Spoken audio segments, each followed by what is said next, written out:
recording. Hello, this is Jonathan Klein, Chair of the ADU Subcommittee of the Housing Advisory Board. Before we begin, I confirm that all members and other persons anticipated to participate on the agenda are present and can hear me, and I've been chatting with them in advance. We are no longer required to call the roll, so I'm going to skip that, but I note that all 4 members of the committee are here.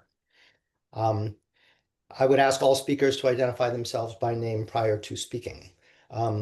This meeting is in open session, conducted remotely and in a manner consistent with state law. Adequate public access does not require the inclusion of public participation, and this is not a public hearing. However, I do expect, depending on time, to be able to invite members of the public who are here, and I see several, to comment, as we go through the agenda. For this meeting, the ADU subcommittee is convening by video conference via Zoom as posted on the town's calendar. Members of the public that are not speaking are not required to identify themselves. I also note that this meeting is being recorded. Anything that you broadcast may be captured by the recording, including your video if you have it turned on. While I do encourage those that feel comfortable doing so to turn on their cameras, which allows us to all be in the same room and approximate an old-fashioned public meeting, that is completely optional, and you are not required to do so to participate. Also, while anyone is welcome to make their own recording of a public meeting, we ask that you let the chair, that would be me, know. All materials provided to members of this body are available on the town's website as links to the meeting agenda. The meeting will follow the agenda unless I note otherwise. And I welcome the several members of the public that I see here. And finally, any votes taken at this meeting will be conducted by roll call vote. So we now turn to the first item on the agenda. I will make one more introductory remark, which is to note that we did post, and I hope everyone received an extensive draft and extensive comments that Richard Benka, who is here, provided to us, which I thank him for, and for the attention and care that he put into them. Those are not on the agenda today. If we have time at the end of but we will invite him to make comments as we go through if they're appropriate. And at the end, I will invite him, if we have time, to give us a little overview of his thoughts in having put that together. And then see the appropriateness of scheduling any further look at that at a future meeting, since we've only had it for less than 24 hours. So with that, let's turn to the agenda. The first item on the agenda is review and approval of the minutes of the August 20th meeting. Does anyone have any comments, corrections, or questions about those? Thank you, Emily, for doing the minutes. Silence. If not, I will take a motion to approve the minutes. So moved. Second. Seconded, and I will do a short roll call vote. Tommy? Aye. Kelly? Aye. Alex? Aye. And the chair votes aye. So thank you for that. Let me get that text out of the way. And the minutes out of the way. And get myself to the agenda.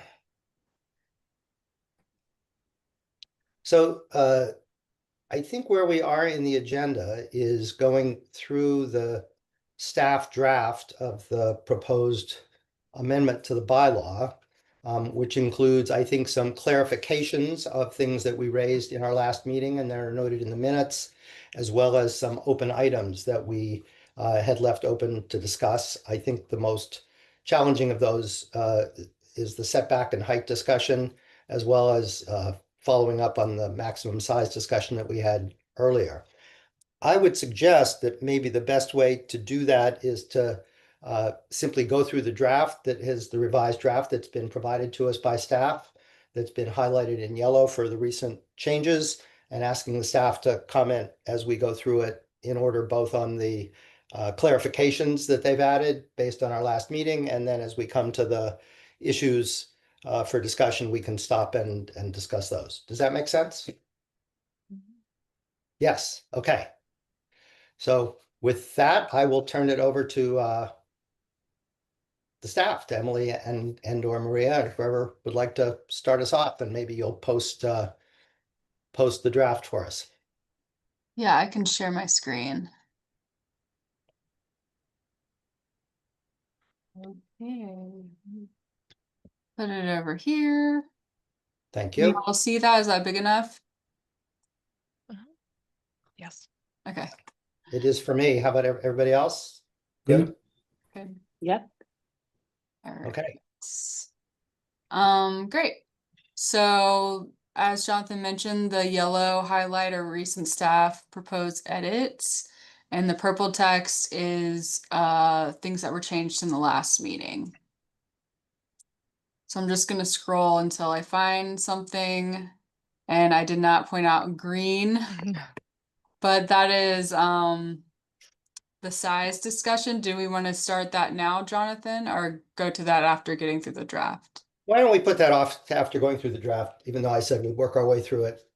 That's one of the issues that I think requires a little more discussion, so. Okay. So I'll keep scrolling. So the first comment is, do we want to start the height and setback discussion now? Well, let's also put that off. Okay. Let's get through everything else and then come back to those two. How's that? Okay, sounds good. So we will get to this language that was added and changed. So this whole section is height and setbacks. We will get back to that. Exterior altercations, number 4. Maria had some comments about this. Maria, do you want to talk through that, or should I? Sure. If Okay. you could just scroll up a little bit, because I think we had a comment about J, which was to take out, we highlighted that section 543. That was something that Jonathan felt like if we are allowing, this is in J, allowing, and so that everyone understands, section 543 allows for relief for yard and setback requirements. It's commonly used, and people will use it. It does require a special permit in exchange for a counterbalancing amenity, usually some screening or vegetation to mitigate that decreased setback. Jonathan had recommended, and I don't want to misspeak for him, but I do recall an email where he thought, since we want parity between principal structures and accessory dwelling units, that we might leave this in there as a provision. So that's to explain that latest. I don't want to overlook that this is a recent deletion. And you mean Jonathan Simpson there, correct? Yes, and I'm sorry, town council. Yes, Thank you. correct. Now, right before section 543, and I didn't highlight this, Emily, but section 522 in the bylaw does allows one to exceed maximum floor area ratio if you're single or two family dwelling, and that's to certain maximums. Like it could be 130% or 120% depending on what you are doing. And we're saying that that is no longer applicable. That's true. It's kind of a moot point because we actually don't cap. We used to cap ADUs at a certain percentage. So I'm just going to flag that, probably a legal question. Do we really need to include that? So just to make sure I understand this, so J provides that these do not apply to ADUs, and you struck 5.43 from this, which does allow by special permit exceptions for setbacks so that they could apply to ADUs. Is that? They could. When we get to the height and setbacks, you will see. So I don't want to create a detour, but I just want to say that you will see that under height and setbacks, we have added that back in to emphasize that it could be used. Okay, great. All Just right. wanted to make sure that we've got the context. Okay. Okay. And if people need to go over 563, 72, and 404, we're happy to go over those, but don't want to derail the meeting, so we could go on if anyone has any questions. May I make a comment? Sure, go ahead. The 5.43 is a special permit provision. And as I understand it, by definition, special permits do not apply to protected use ADUs. They are ADUs that are authorized as of right. This is an issue that I kind of went back and forth on in my own mind as to whether this should be stricken or not stricken. What I tried to do in my draft, and I know my draft isn't up for discussion now, was to add language to 5.43 that tracked the limits that we were trying to put onto ADUs, and essentially the planning department draft moves in much the same direction in its height and setback limits, so that those limits would apply to all buildings, all new buildings, and we'd address the discriminatory issue in that way. So this is, I think, a tricky legal issue, but there, as I understand it, protected use ADUs are not ADUs that involve special permits or variances. You're right to bring up the question. I believe we staff had talked to Jonathan Simpson about querying the Attorney General on that point. So it could very well be that when we run this by the AGO for a second time, an entire draft, we could also raise that issue again. I know Jonathan Simpson is not in this meeting. Actually, he is. Oh, he is. He I'm sorry, I didn't see Do you. you want to add anything on that, Jonathan? Yeah, I don't want to overstate my previous position. I think I appreciate that we're keeping this in our minds. I think that I haven't seen anything that suggests that it's a definite thing that you have to not only allow the most permissive dimensional requirements, but also the most permissive way to get relief from those dimensional requirements. However, I think it is still something of an, I think I was given an example by the AGO where a more extreme version of this, where essentially a community said, anything you build within 20 feet of a setback needs a special permit now. That they said that is effectively that is nullifying the ability to build an ADU.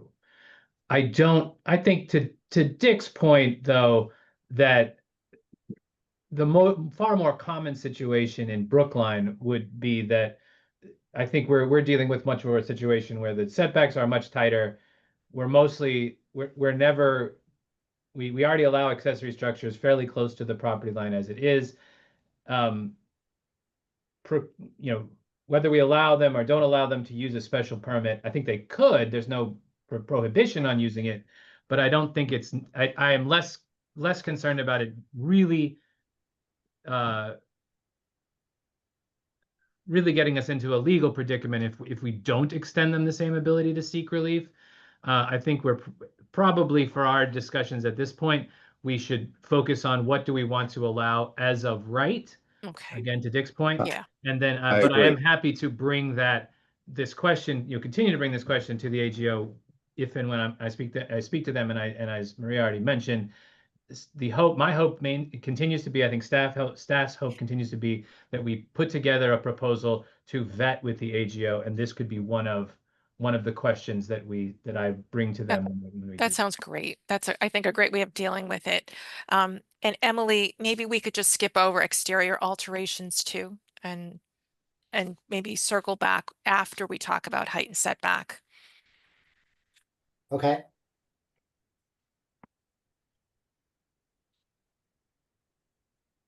So why don't we keep, unless there are any questions about that, why don't we keep going per Maria's suggestion? We're going to skip over exterior alterations and come back to that and keep going.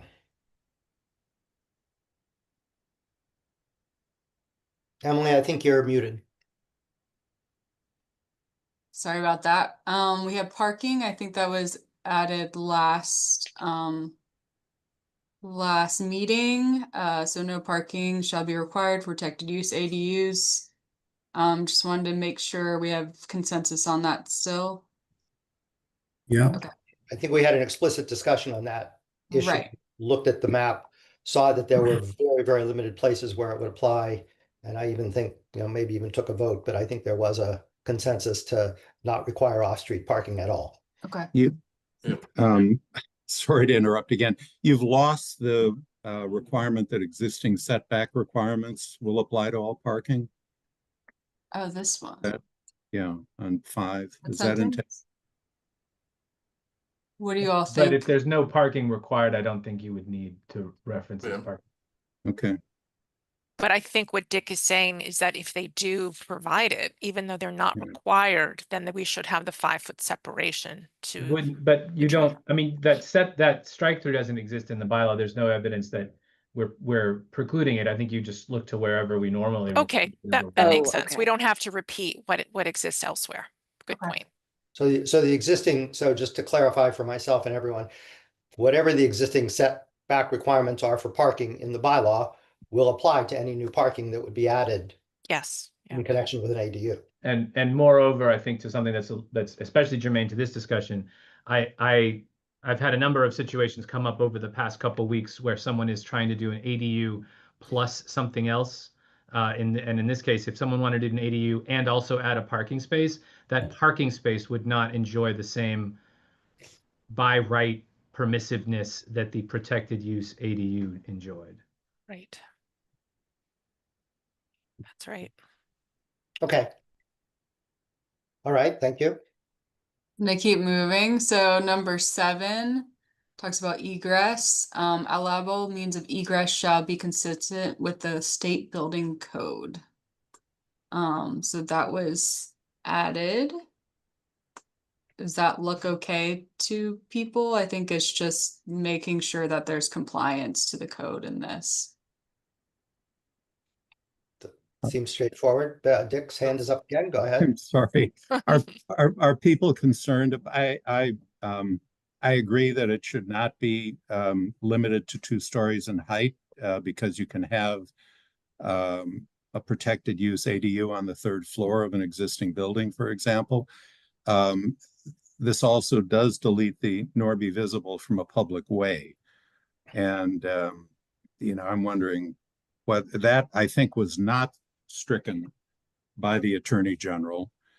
And I'm wondering whether you are intending to take that out, which theoretically would allow a staircase, exterior staircase on the front of a building. I don't remember if this was taken out by the AGO or not. I think I have their memo. Okay. I mean, I don't particularly think we should ban entrances from being visible from a public way anyway. So, So do we want to keep going and just come back to that once? yeah, I think Okay. They simply raise the 2-story issue. And I suppose there's a distinction between visible from a public way or on the front facade. One could draw that distinction. I mean, visible from a public way doesn't just necessarily mean front of the building either. There's I plenty agree. of places where I you can agree. stand on the sidewalk and you'd be able to see a sidewalk or a Right. stairwell on the back of a building as well. So I mean, I don't. No, I agree. I agree. And that's the point I was trying to make. Maybe Oh, there's okay. a middle Yeah, ground here. Yeah. Mhm. Yeah, we could also look, I have some pictures of ADUs that might facilitate that discussion. So you'll see like an exterior stairway, and that might help you refine the language. So does it sound like the building code consistency is good, but we might want to circle back to the public way visibility or the The aesthetics. yeah. So the issue here is there are a lot of places a stairway could be visible from a public way on the side or the back. probably no one wants to see a brand new fire escape on the front of a building, right? That Right. we may all agree on that. Sure. How you write that may be a little complex. So Correct.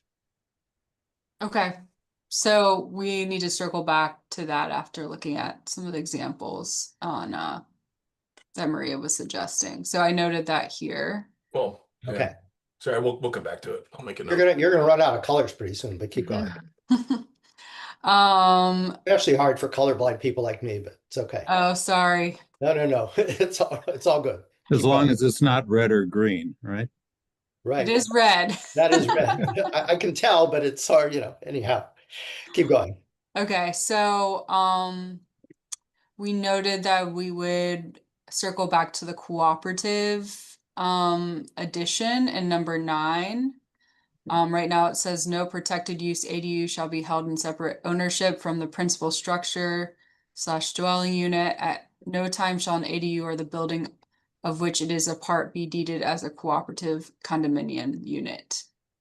Do we want to keep that language for the I cooperative? think someone, maybe it was Richard, I don't remember, raised the issue that we should treat cooperative units consistently with condominium units because they can often be used in their place, although that's pretty unusual these days. I guess my nitpicky comment on that would be cooperative units aren't actually deeded, they're transferred in a different way. But I guess I would say deeded as a condominium unit or transferred as a cooperative unit, and I lose the capital C on cooperative. Anybody else have thoughts on that? I think John's Okay. point's a good one.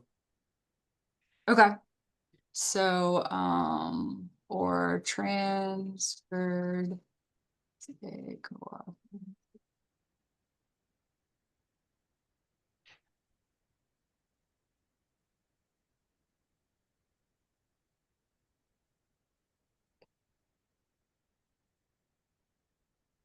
Okay, thanks for that update. All right, we're gonna keep going. On number 11, there was this sentence that's highlighted, the second sentence. And the question is whether that can be deleted because of the sentence after or not. So the sentence is rental of either the protected use ADU or its associated primary dwelling unit shall be for a term of not less than 6 months, which has changed to 31 days, and shall be subject to a written rental or lease agreement. The sentence after that says no short-term rentals with the reference to Mass General Law shall be allowed in the principal dwelling unit or the ADU. Protected ADU. Protected ADU. Yeah. I think we had talked about making this just consistent with state law, but I see Richard has a comment again, so go ahead. I'm sorry to keep raising questions, but We're happy to have your questions. this actually, I think, is an issue that you should be thinking about in terms of actually encouraging housing for individuals. The definition of 64G Section 1, as I read the statute and the executive office guidelines, applies only to the ADU.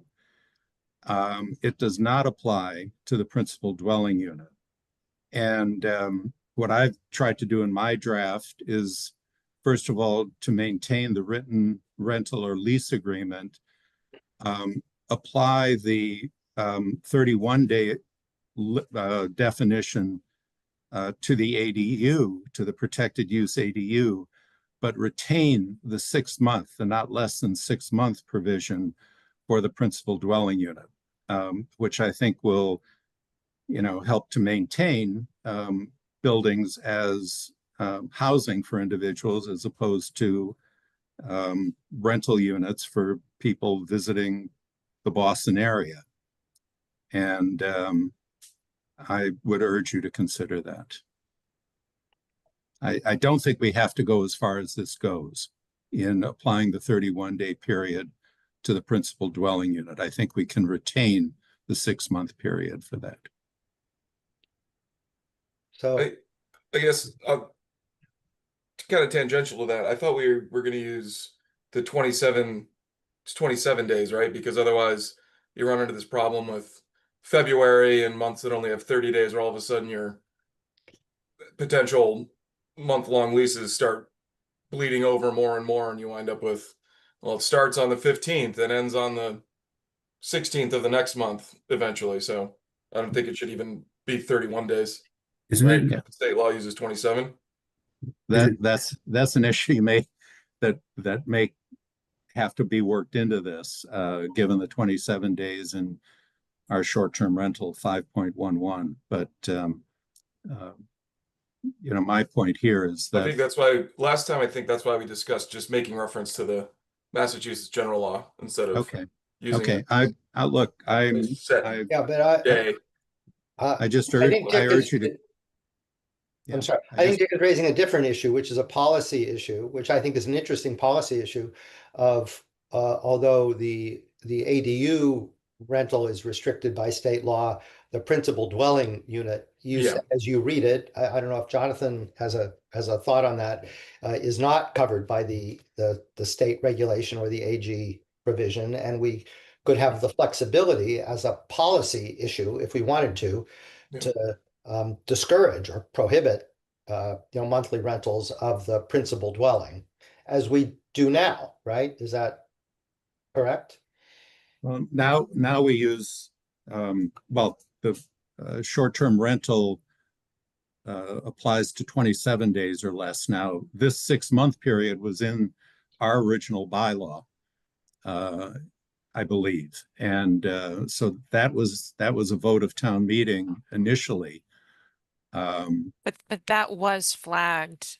It was flagged by the AGO, and maybe you're right, it was flagged for just the ADU, but Correct. the town's bylaw for short-term rental, this was before any discussion of ADU, is limited to 27 days. So I'm not even seeing 6 months in the town's bylaw for short-term rentals. No, So, it is not in the town's bylaw. The question is, how do you want to deal with it for the purpose of this revision? And perhaps, and this is a question for Jonathan Simpson, you may need to go back and work with 5.11 as well. It is, as Jonathan Klein says, a policy question, and I'm just raising it as to whether you want to increase the protection against short-term rentals. so if I'm just trying to clarify here, and then I see Linda has a comment, but just for clarity first, to make sure I understand it, and everybody does, the current town bylaw prohibits short-term rentals of, just for simplicity's sake, of less than a month. And that applies across the board. So the policy question you're suggesting, Dick, is that in this limited case of a principal dwelling that has an ADU attached, of adopting a longer term, in effect, short-term rental policy of 6 months. Am I understanding that suggestion? That would be for the principal dwelling. And actually the question that Maria raised is implicit in that is, should we be thinking in terms of a longer period under 5.11 than we do now, in order to be protective of housing for people who want to actually be housed in town, as opposed to use the town as a bed and breakfast? Yeah.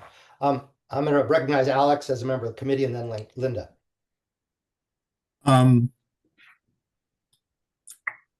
This seems a little beyond the scope for an ADU when it feels like this is primarily for ADU, and just a point that this might be more suitable for talking about the principal dwelling on a different kind of context. Thank you. Linda? Thanks. I'm sorry to interrupt the flow. I was trying to save all my questions to the end, but this is a big issue in my mind because it's not just about the length of the rental that is different between the town's regulation of short-term rentals. I mean, we had the inspection happen, we had the certification by the building commissioner that your space that you're trying to rent as an STR meets all of these parameters and safety concerns. And I don't see how that is being applied to the protected use ADU. And I think it should be. And it's, you really don't want to have a 32-day lease for an ADU because to Dick's point, it's about transient residents and it's about people. The benefit for the owner is that they can make a whole hell of a lot more money, and so there's this incentive to do that. Okay. And if somebody found some way to do that, like, come stay here while you're renovating your kitchen and advertising it, and it's gonna, it'll perpetuate itself. So I think you need to Why is think that a about problem? why If is that someone- a problem? If someone were to allow one of their Because neighbors to live in their wouldn't you- ADU for a month, why is that a Well, problem? because wouldn't you want somebody who actually wanted to be a resident of Brookline to vote, to pay taxes, to get a Okay. job, to participate in the community? It's But different. allowing someone to stay in your ADU for a month doesn't foreclose longer rentals. I agree It with just Tom. allows that as a possibility. And I because don't it's think an we're going to get people incentive to make vacationing more in money. Brookline Could I for make a month-long rentals either.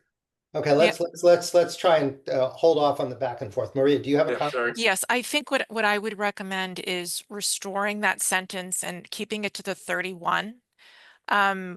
We can maybe take out the reference to the MGL if that's confusing, and then just say that the town's bylaw, I think that's section 4.14 shall apply. Or wait a second. Yeah, wait a second. More 5.11 from the general bylaws. that Right. you want to apply. Yeah, I would endorse that suggestion. Okay. So we want to keep this sentence with the 31 days, or is it a different Yeah. number of days? Okay. Yeah, that's what I had said. Of course, anyone can discuss, but I would recommend just restoring that sentence. Okay.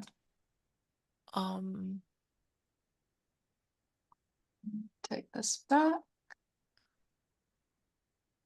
And then do we want to keep the sentence after that as well? I think that next sentence is very confusing. No short-term rental shall be allowed in the principal dwelling unit. I think we should take out this part. Or the principal dwelling unit, because we're just talking about ADUs, Yeah. correct? Yes. Okay. Yeah.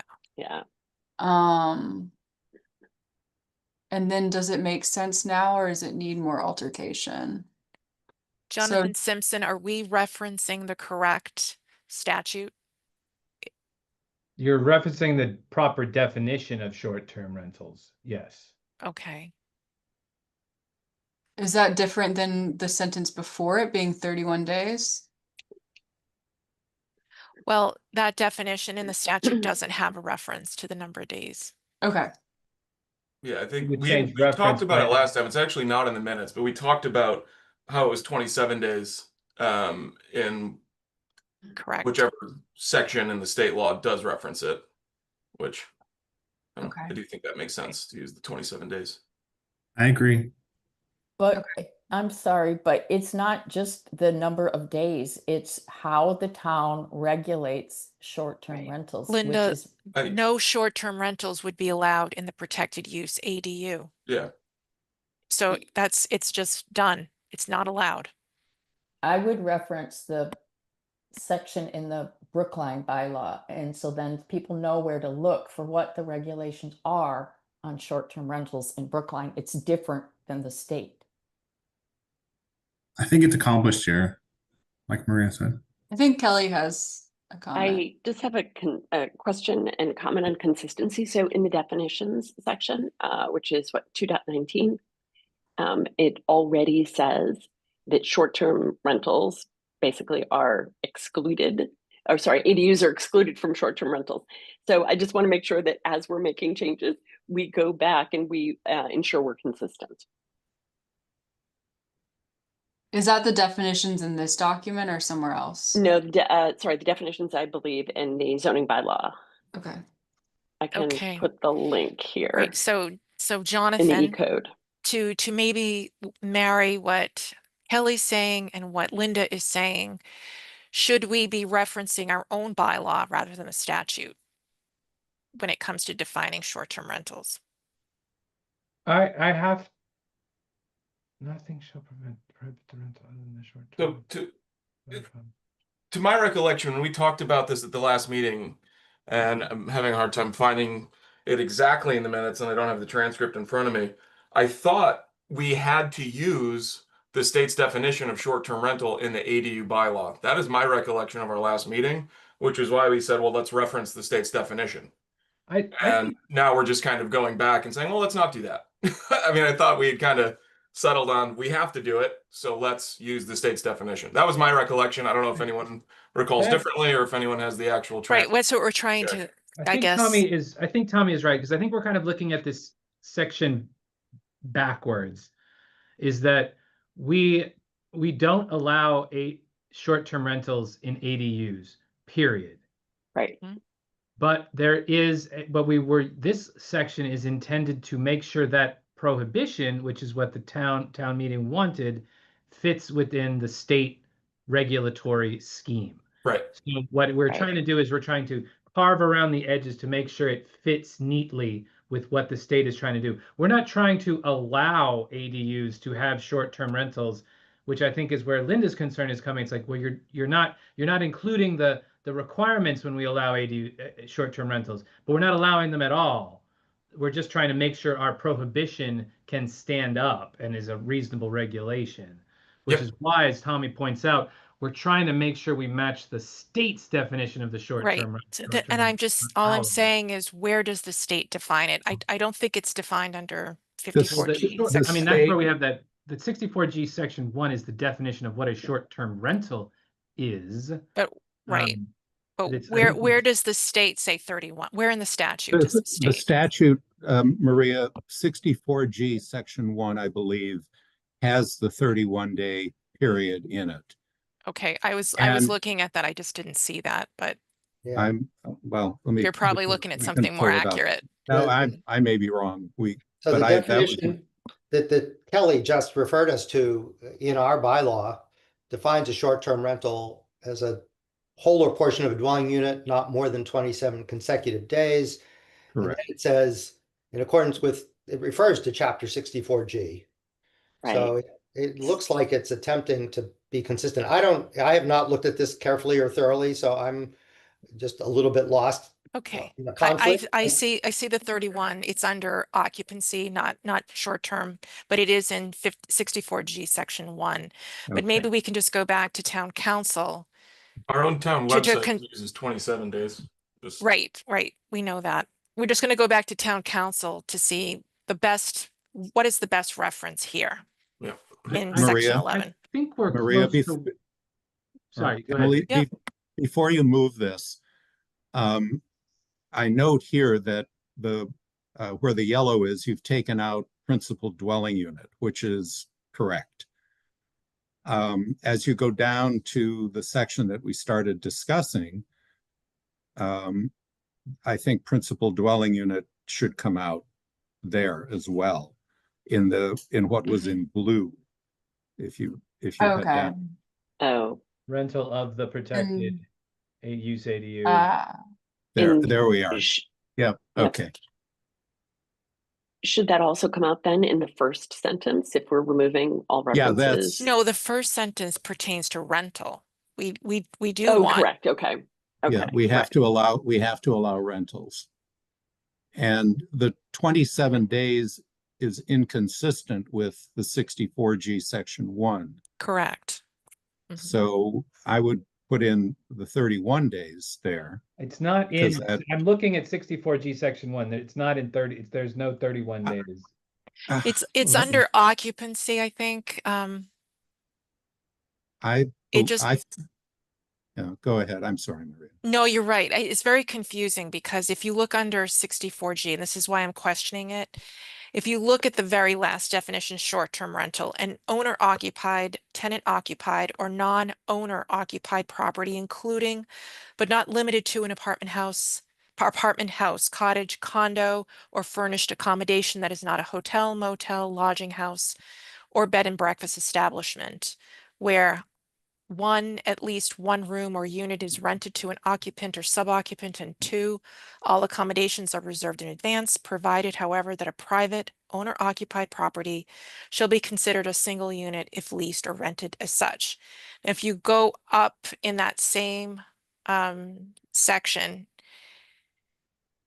it says where occupancy, Oh, okay. I the see what you're use or saying. possession Yeah, or the it's right to nested. use or possession of a room in a bed and breakfast establishment, hotel, lodging house, motel, designed and Go normally down. Yeah, no, used for, it's 90 for that, but it's 31 for yeah, or the use or right to use or possession of a room in a short-term rental, normally for sleeping for a period not more than 31. And the AGO did flag this by saying the 6 months could be inconsistent with the 31 days, which is part of the state's definition for STR occupancy. So I think the 27, I think with all of this is really why it's confusing is that it's highlighting we have an inconsistency Mhm. in our own definition of short-term rental because it says 27 days, not 31. I understand leap years and all that, but this is the state statute. So I think to maybe summarize, we just want town council to help us figure out what to do about this second sentence. I am fine with 27 days. The AGO's caution was that we were being overly restrictive. We were, essentially someone couldn't rent it for 3 months when the only thing you're allowed to regulate on is short-term rentals, which are 31 days. But you could presumably be more permissive and say 28 to 31 days is fine, just 27 Okay. below, and it'll match the rest of our bylaw. All right. So the next question is, this is the only time where we talk about short-term rentals and we're referencing 64G1, which has 31. Are we being inconsistent with these two sentences? No, because I think as Kelly points out, we reference 64G in our own definition of short-term rentals. So I do not think we're being inconsistent. No. Okay. It shouldn't say reference. It should honestly say as defined in, because I think that's what we meant. Okay. And that, of course, as we just said, as you just pointed out, Maria, Mhm. that doesn't have a day's Right. length in its definition. So Yeah. So I don't know.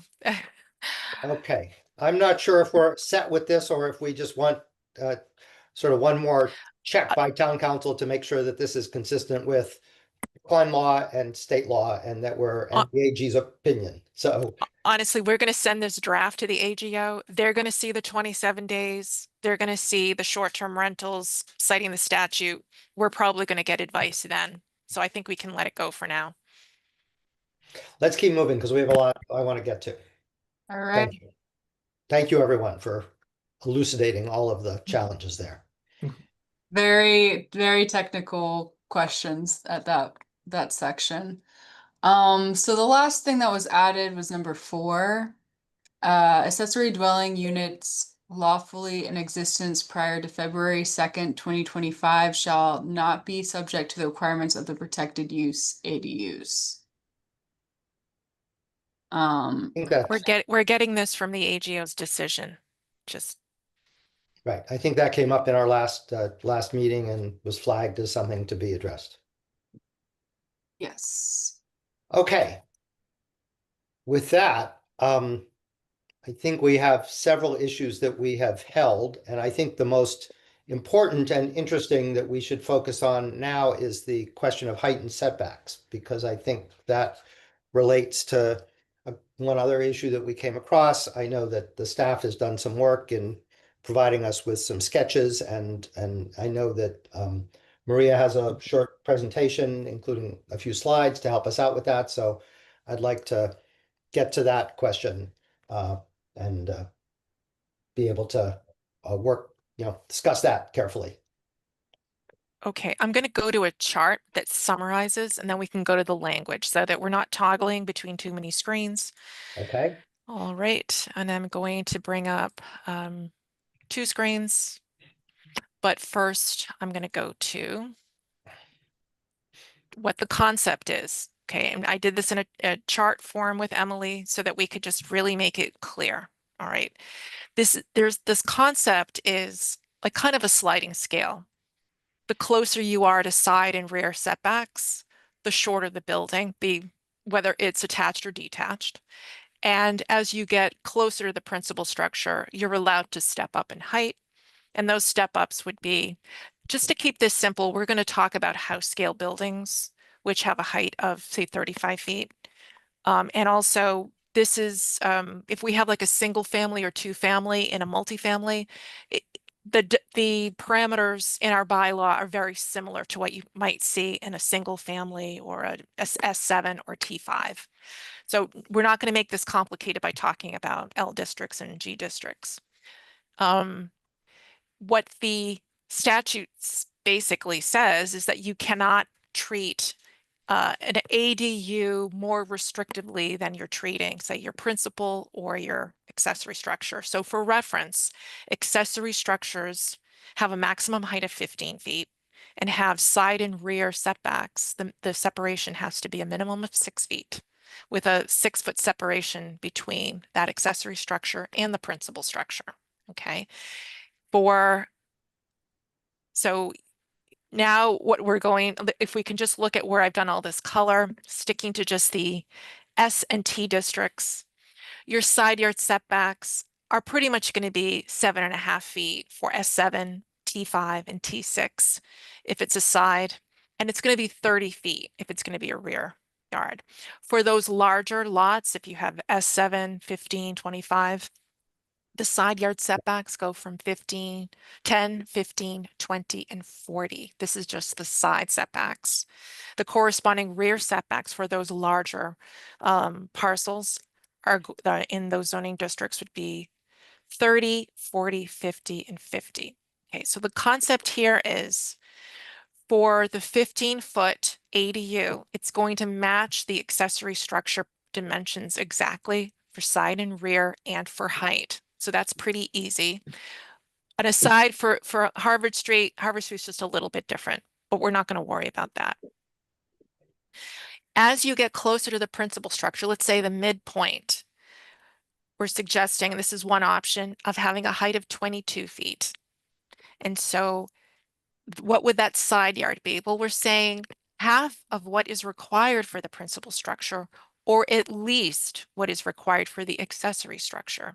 Now, why is that? Well, in S7, T5, and T6, you have a 7.5-foot setback.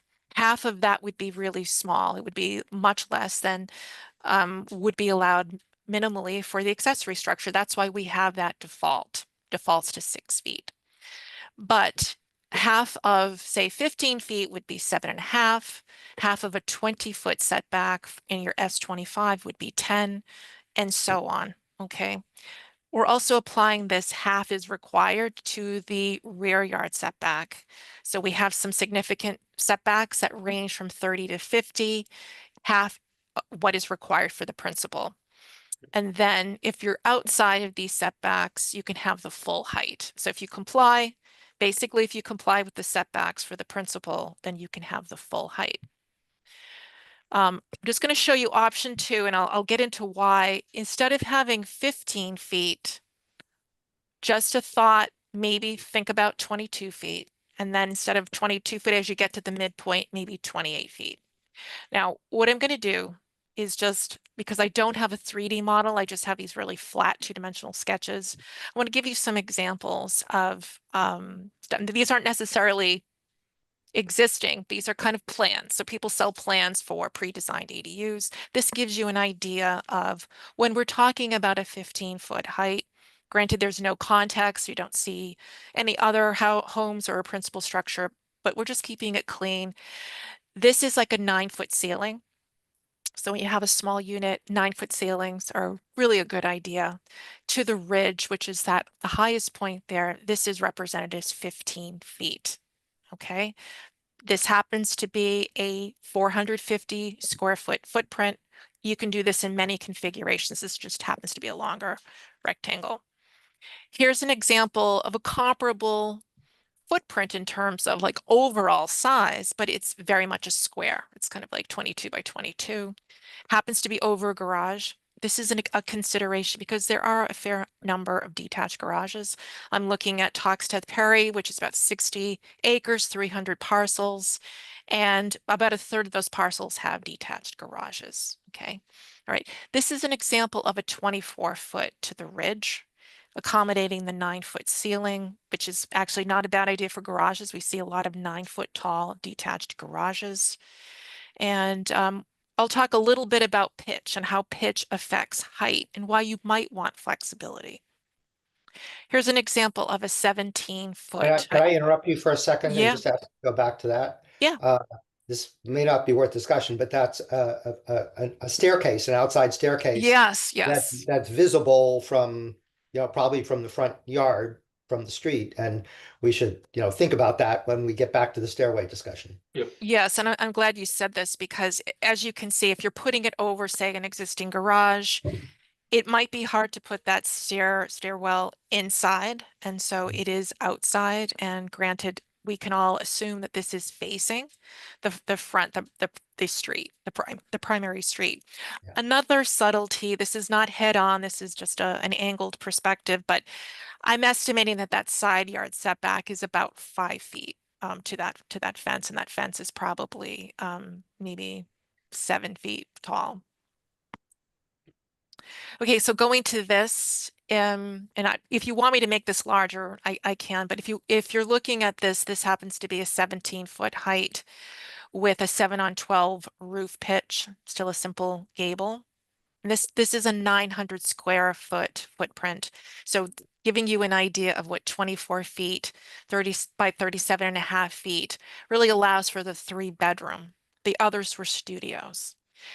Now this is a pretty swell house, and I'm only getting it actually exists in Jamaica Plain, and I got it because we can see actually a number of heights, kind of all in a row. This is a 30-foot height to the ridge, hip roof. Their detached garage is 15 feet. It's probably a 10-foot height rather than the typical 9-foot. Again, this is a swell property, and this carriage house is 22 feet. It roughly looks like, it's a flat roof, it's a mansard. Basically, it's your 2-story without having that half story. That's 21 feet.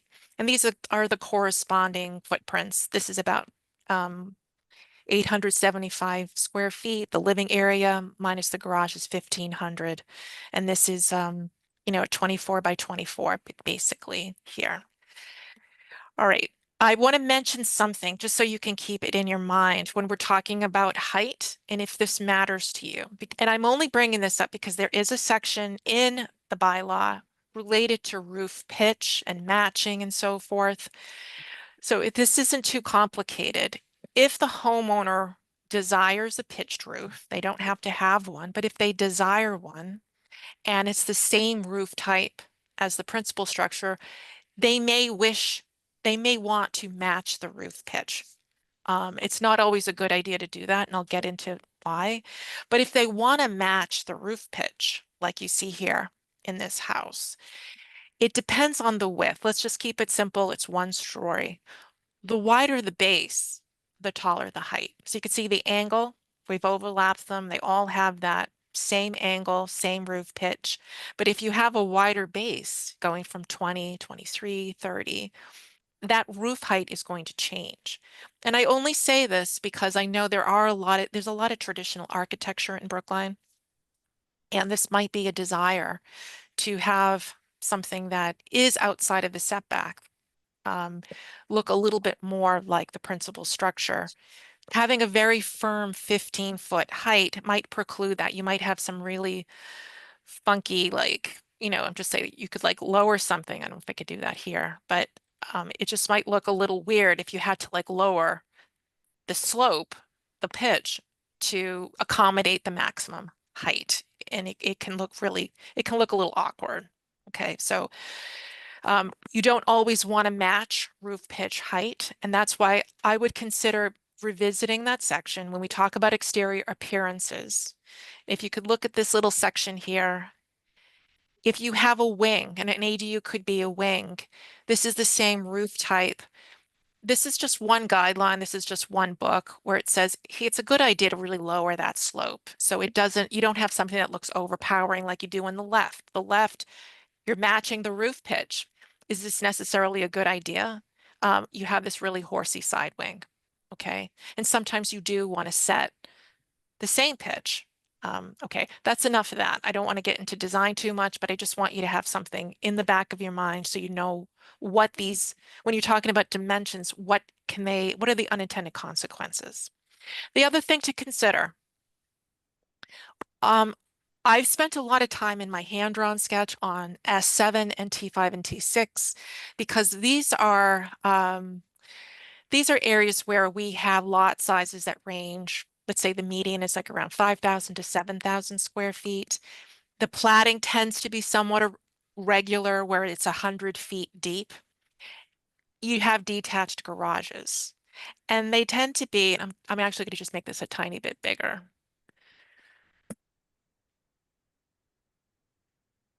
You have these garages which can range from like, and they're very close to those rear and side lot lines, and they are maybe like 9 to 12 feet high. They can be 400 square feet, 450, maybe even 600. And this is where they're located. They don't take up all of their rear yard. Maybe they take up 20 to 30% of their rear yard. But just think about practically what people might be doing. And do you really want to, if they really can't put an addition on, if it's practical to put a smaller living area above a garage, you don't have to like that idea, but you might want to think about that's a very good way of preserving open space, tree canopy, have a compact footprint, and just allow for taller height. Okay, I don't want to editorialize. I just wanted you to have something to think about. Okay, I'm going to stop looking at that. We're just going to go to the other sketch that I had. Just here. Okay. This I will make full screen. All right. So we're going to just look at one of these sketches. Let's look at an S7, and this is a 7,000 square foot lot. To guide you, what you see here with the little dash and the dot, this represents property boundary. Property, this is the lot line all around, okay? Remember, side yard setback, 7.5 feet. Okay, this happens to be nice squarely in the middle, so you don't have a house that is right next to the side yard setback, but I have an example of one that does. All right, I just wanted to show a detached ADU, okay? What I'm going to show here, so you have a guide, is 30 feet for the rear, 20 feet for the front yard setback, also representing 6 feet for your accessory, that's the rear, and 6 feet for the side. So I'm just putting it up against that corner so you can see that it has a minimum of 6 feet, 6 foot separation. What does this mean up top? This is just an elevation. So you can just guide everything. Everything is kind of a guide. What you see here is what you see here. So it's a 45-foot deep house with a 23.5-foot deep accessory unit.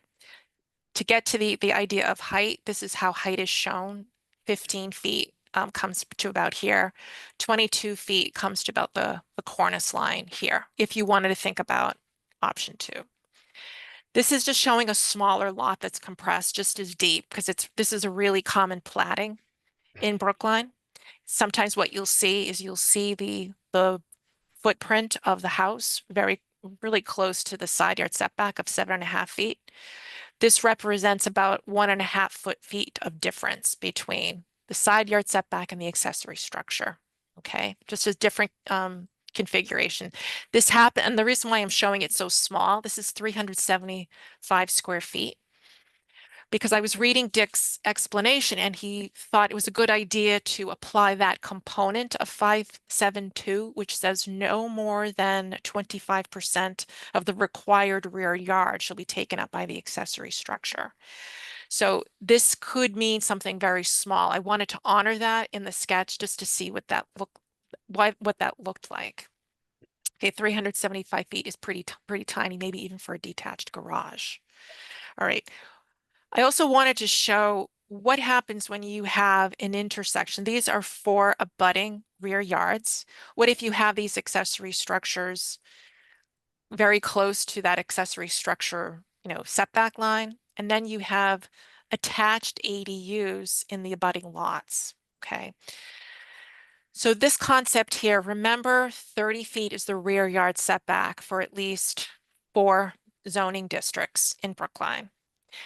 The sliding rule here is we're saying you can have half of that. So instead of meeting the 30 feet, you can have or instead of the 6 feet with the 15-foot height, you can have a taller height of 22 feet. If your setback, your rear yard setback is half that required for the principal structure. Okay, so that's what the 15 feet looks like. This is what it looks like if you were looking at the elevations. This is the distance that you would have between the detached and the attached.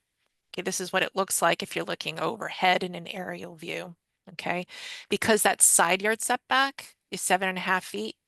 Half of that is like 3 something. So the default is 6 feet. So that's what it looks like in a plan. This is kind of what it looks like in just a more narrow lot. Okay.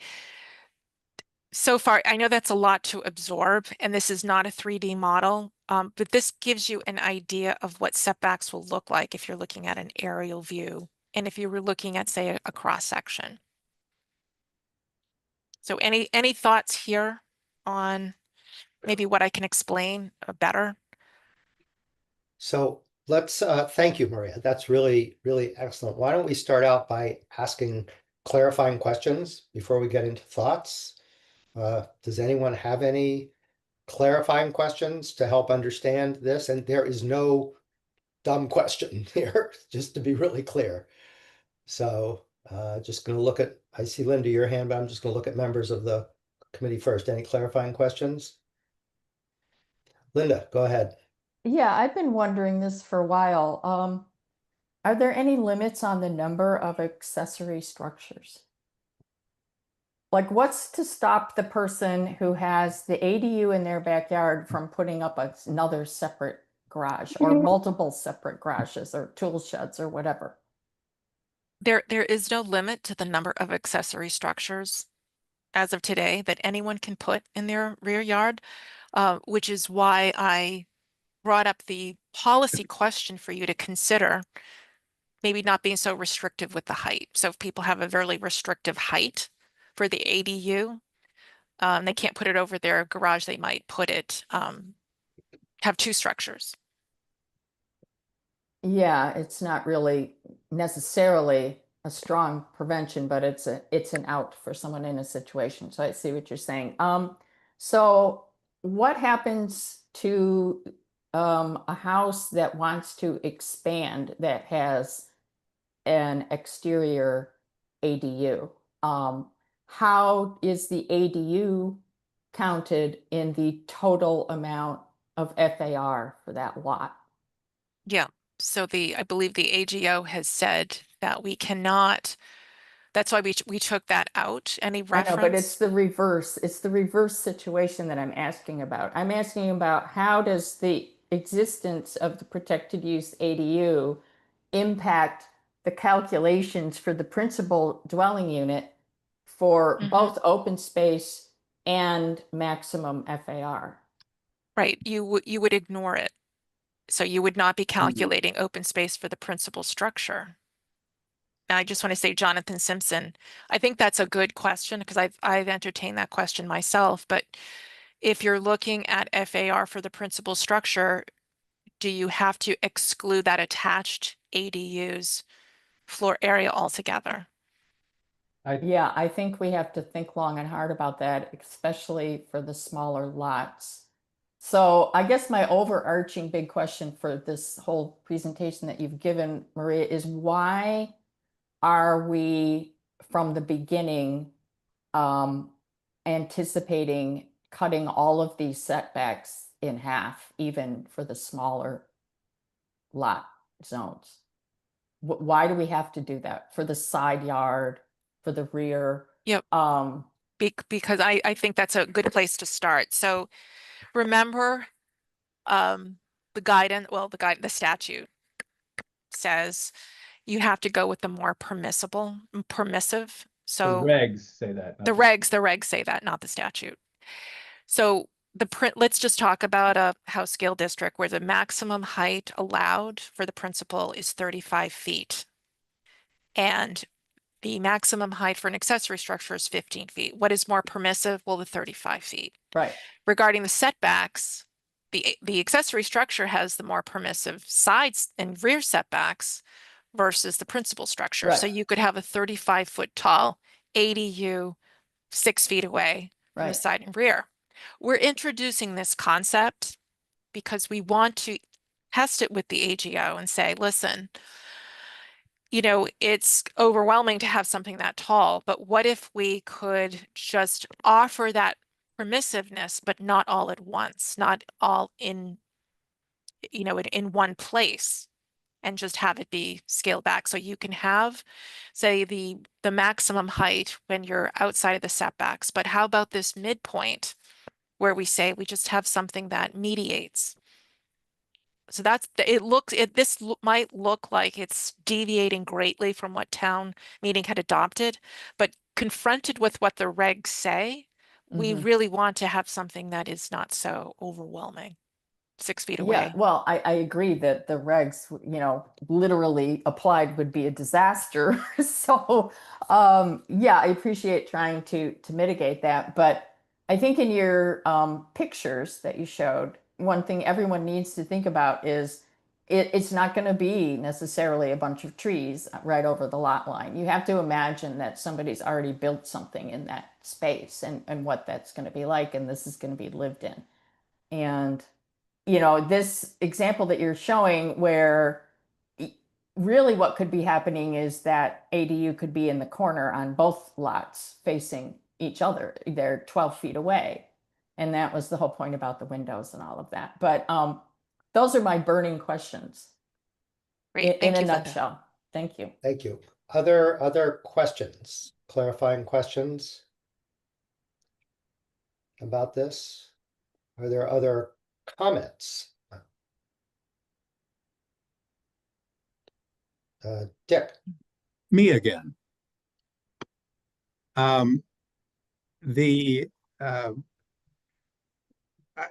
I completely agree that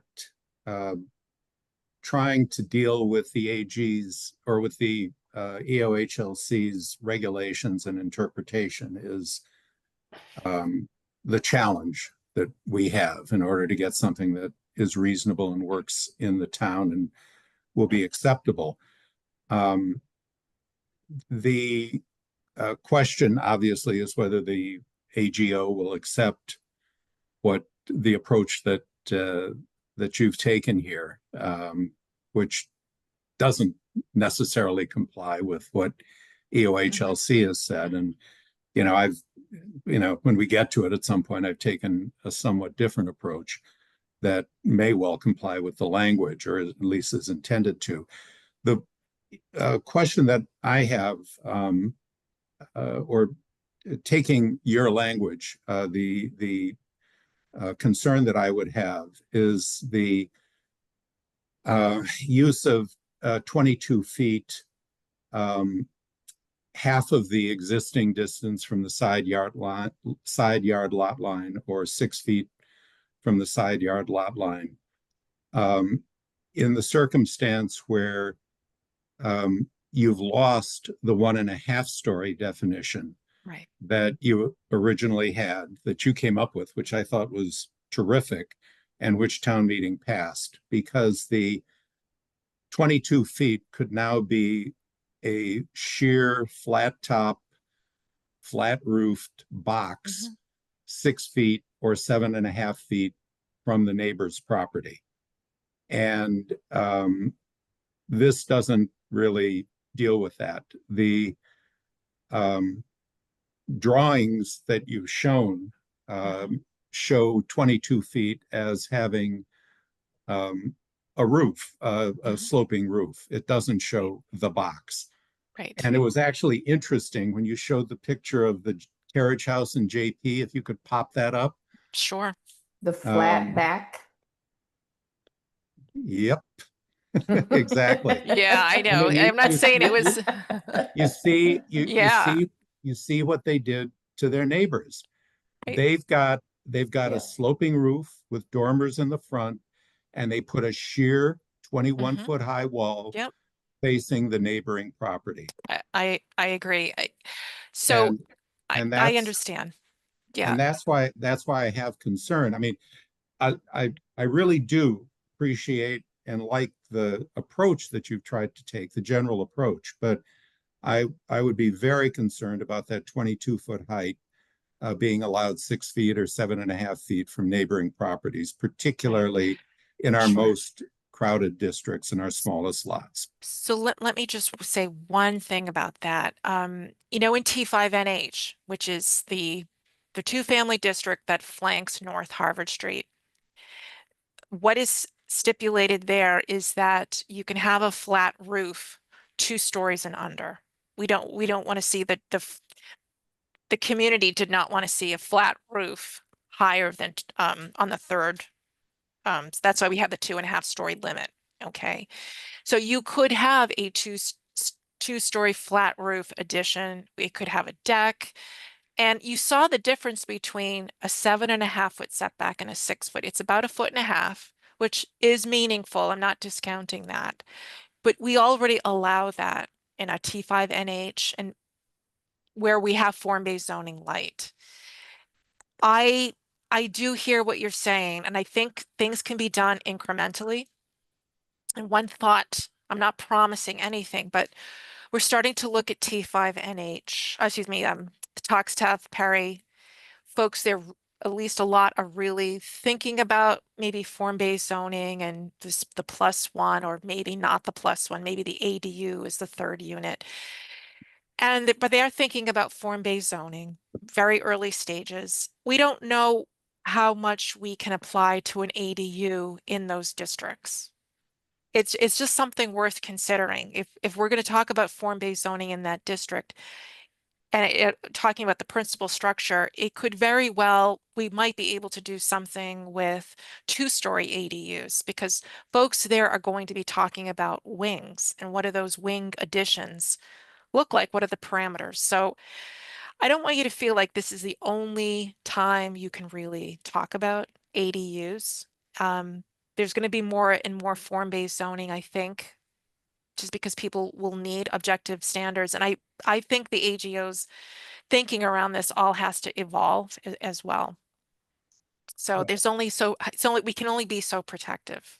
Can I ask a question about that? Because my recollection from the last meetings is that you implied, or maybe just said directly, that you have tested the theory of this, probably not the particulars, out with the AGO, that, to see if they're open to this kind of a compromise approach, as opposed to a strict interpretation of what we've seen so far, that they've indicated an openness to it at some level. Maybe this is about their thinking evolving, realizing that, a strict approach would get some, potentially unhappy results. Can you or Jonathan elaborate more on that and where you think we stand, and how I know you've really worked hard on this, and I really appreciate all the thought and detail that's gone into this proposal and presentation, in how it would fare? Sure. I think town council should answer. Thank you. Yes. So I think, unfortunately, Jonathan, that even that sort of description of where we are with the AGO is a little optimistic. Well, I'm an optimistic guy, I had floated this concept, and this is in several iterations before the developed what Maria has now developed, but floated that concept, and the best they could give me was we'll take a look at it. If you can send us a final draft, that's ready for prime time prior to filing the article. That was not an indication. I don't think that was necessarily an indication that their interpretations have changed. The AGO is, of course, distinct from the EOHLC, which is where we get a lot of the sort of strongest the interpretations of the regulations that I think we find most alarming. But it's I think critically that is an opportunity worth taking. But I do not want to mislead anyone that what their ultimate interpretation is going to be is still very much up in the air.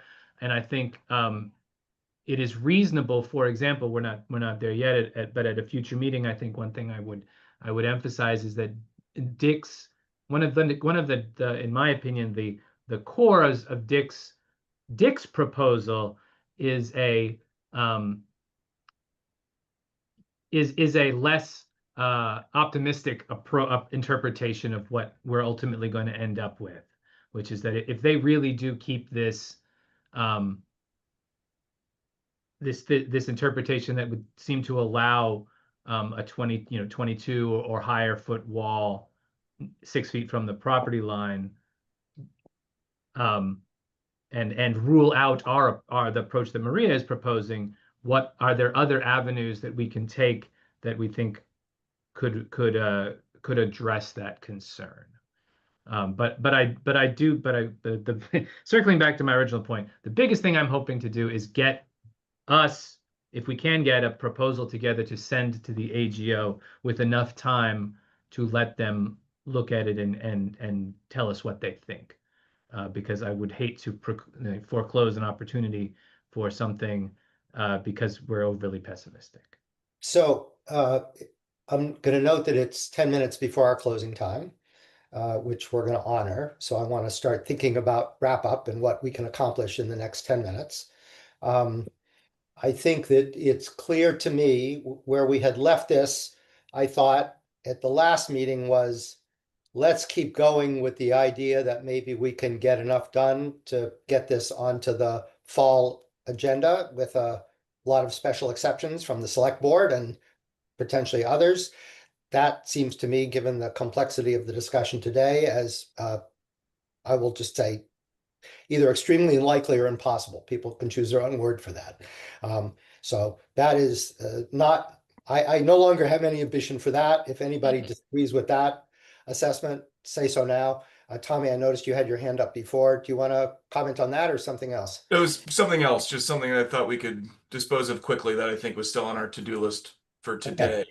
So maybe we'll come back to that in a second. Yep. But I think what I would like to do in the time we have remaining is allow Dick, at least on this one issue, to sketch out what your alternate approach is on the this particular question of height and setbacks, since we've spent a lot of time thinking about it right now. And while that's fresh in our mind, if you could just give us a overview of your thinking, I don't think we're going to have time for discussion of that. We're going to have to schedule more meetings to kind of keep flushing this out. But and then if you can do that quickly, and then if we have time, I want to get to the issue that Tommy might have. Sure. Very quickly, and Jonathan has really set the stage for this. I proceeded from the less optimistic assumption that we had to deal with the EOHLC regulations and their interpretation of that. And essentially what I've done is tried to say, okay, what would be acceptable in terms of setbacks and height, and to make that apply to all buildings, all new buildings, all new structures, additions, construction, close to lot lines. And for example, where under a special permit, under section 5.43, the ZBA can allow exceptions to height closer to the lot lines, I've inserted language that no building or no height greater than 15 feet shall be permitted for any new building or structure, new addition, or other new construction within the lesser of the side yard or rear yard setbacks as set forth in Table 5.01, or 15 feet from a side lot line or 25 feet from a rear lot line. Basically, those distances are distances that could be discussed. The height would be something that could be discussed, but I've taken the accessory dwelling unit concept and height and applied it to all buildings in order to comply with the current understanding that the EOHLC has promulgated, that you have to treat everything the same. You have to treat ADUs, you have to treat accessory structures. They all have to be equal, and that's the general approach. So That's a really helpful summary. That's clearly a worthy of discussion, and engagement with, I'd like to hear staff and town council's opinion on that, and I'd like to hear the committee's opinion on that, but I think not today. And I think we all need the opportunity to read it and review it, and then frame it for a future agenda. Tommy, what was the issue that you wanted to Yeah, address? so we had discussed the egress stairwells and how to handle the visibility of them.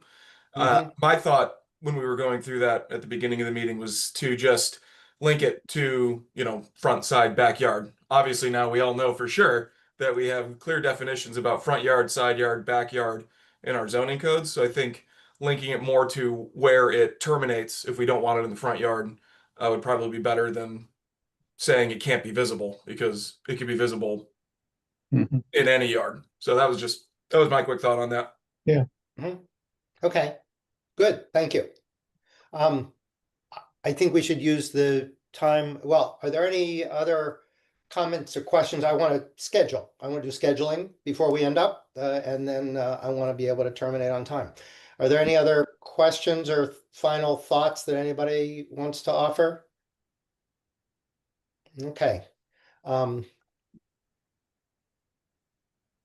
With the acknowledgement that we have a somewhat more generous time frame to keep working through and resolving these things, I think we should pick another meeting date at a reasonable time.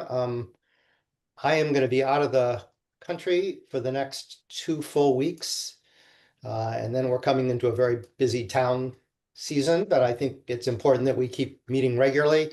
There is a HAB meeting, as I noted on the agenda, on October 8th. I had frankly hoped we would meet before then, so we would have something to report to the HAB. Whether that's feasible or not, I don't know.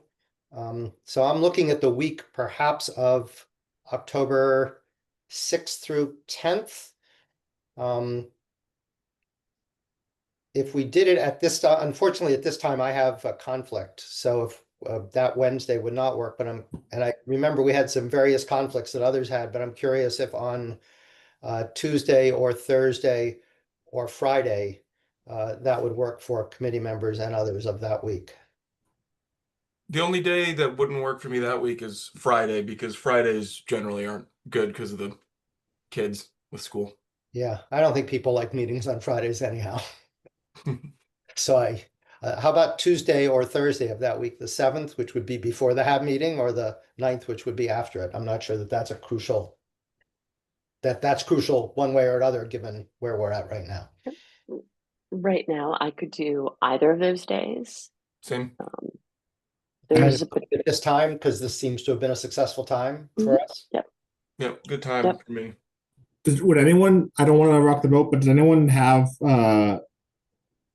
availability at the same time on a Wednesday on a different week, or Jonathan, are you intent on that week of October? I'm not intent on it. The following Wednesday, I could not do the prior Wednesday, but I could do the following Wednesday. Are Tuesdays and Thursdays difficult for you, Alex? Correct. I mean, I could do them, but I would have to leave early. Well, what if we did it at an earlier time at 12 or 11:30? Sure. Help? Yeah. What works for people? Yeah, I mean, How early would it need to be to work for you, Alex? 12 or 11, either 12 or 11:30 works. So 12. So if we just moved Yeah. it back a half an hour, 12 to 1:30. Sounds good. yeah, that works. All right, Tuesday. Oh, actually, Tuesday the 7th is not a good date. That's the first day of Sukkot. I just realized that. Oh, Oh, Right. okay. So Thursday the 9th, okay. 12 o'clock. Mhm. Going once, going twice. Sold to the highest bidder. Sorry, Jonathan, we have a department and division head training that time, so Kara and I at least would be potentially at that. Okay. Can I offer the 15th at 12:30? Keep it consistent. 15th at 12:30. It's a little bit of a break. There's a lot, maybe we can keep some work going between now and then. October 15th, 12:30.